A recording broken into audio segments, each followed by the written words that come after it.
14 ফেব্রুয়ারি, date, girlfriend বয়ফ্রেন্ডের বিশেষ আবদার পূরণ, চীনা অশ্লীলতা তোমার কাছে নিছক বিনোদন মনে হয়?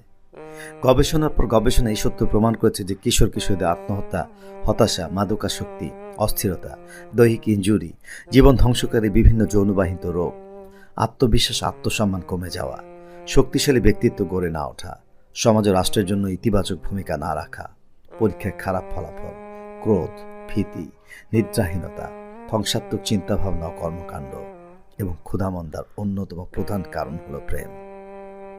কাজেই ক্ষণস্থায়ী দুনিয়া তুমি কাকে খুশি করার চেষ্টা করছো? রাসূল সাল্লাল্লাহু আলাইহি সাল্লাম বলেছেন, যে যুবক নিজের যৌবনকে আল্লাহর ইবাদতে ব্যয় করে সে আল্লাহর আরশের নিচে ছায়া পাবে। তুমি কি চাও না আরশের ছায়া ছায়া পেতে? খাস করে তওবা করো। তওবা করলে আল্লাহ সেই গুনাহ থেকে বেরিয়ে আসার পথ সহজ করে দেন। আসো, অন্তর থেকে ঘৃণা জানাই অশ্লীল ভালোবাসাকে।